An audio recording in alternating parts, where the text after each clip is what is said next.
அநேக குடும்பங்களுக்கு பிசாசு இன்னைக்கு புகுந்து விளையாடி கொண்டிருக்கிறதை நாங்கள் பார்க்க முடிகிறது. 1 யோவான் 3ஆம் அதிகாரம் 8வது வசனத்தினுடைய பின்பாகத்தை நம்ம பார்க்கும்போது, பிசாசுனுடைய கிரியைகளை அழிக்கும்படிக்கு, எல்லாரும் சேர்ந்து சொல்லுங்க, பிசாசுனுடைய கிரியைகளை அழிக்கும்படிக்கு தேவனுடைய குமாரன், அதாவது இயேசு கிறிஸ்து வெளிப்பட்டிருக்கிறார். ஏன் ஆண்டவராக இயேசு கிறிஸ்து வெளிப்பட்டார்? ஏன் ஆண்டவராக இயேசு கிறிஸ்து இந்த பூமியில வந்தார்? பாருங்க, வேதம் நமக்கு தெளிவாய் காண்பிக்கிறது. தேவப்பிள்ளையே, பிசாசுனுடைய கிரியைகளை அழிக்கும்படிக்கு. இன்றைக்கு உங்க வாழ்க்கையில பாருங்க, இன்னைக்கு அநேக குடும்பங்களில் என்னால் பார்க்க முடியும், அநேக குடும்பங்களை நான் பார்த்திருக்கிறேன். அநேக பிசாசுனுடைய கிரியைகள் போராடி கொண்டிருக்கிறது. இன்னைக்கு ஒருவேளை தேவனுடைய சமூகத்தில் வந்திருக்கிற தேவ பிள்ளையே, உங்களை பார்த்து நான் சொல்லுகிறேன், உங்க குடும்பத்தில், உங்க தொழிலில், உங்க வேலை ஸ்தலத்தில், படிக்கிற இடத்துல எந்த விதத்துல பிசாசு கிரியை செய்து கொண்டிருக்கிறா? அநேக குடும்பங்களிலே பிசாசு கிரியை செய்கிறா. அநேக குடும்பங்களுக்கு பிசாசு இன்னைக்கு புகுந்து விளையாடி கொண்டிருக்கிறதை நாங்கள் பார்க்க முடிகிறது. ஏனென்றால் ஜனங்களுடைய கண்கள் குருடாய் இருக்கிறபடினாலே, கண்கள் திறக்காமல் இருக்கிறபடினாலே.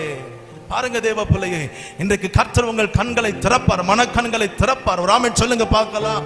அநேக குடும்பங்களுக்குள்ள பிசாசு, மந்திரவாதம், பில்லி சூனிய, ஏவல், இப்படி பல விதங்களில் மனுஷனுக்கு விரோதமா அநேக காரியங்களை செய்கிற அது ஒரு பக்கம் இருக்கட்டும்.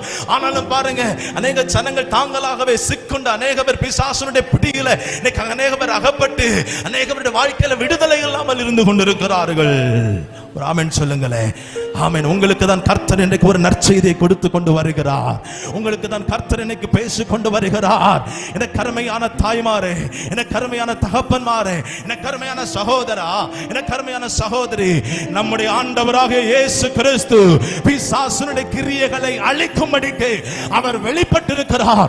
இன்றைக்கு இந்த கூட்டத்தில் வெளிப்பட்டிருக்கிறார். உங்க வாழ்க்கையில பிசாசு கிரியை செய்கிறானா? உங்க தொழிலில் பிசாசு கிரியை செய்கிறானா?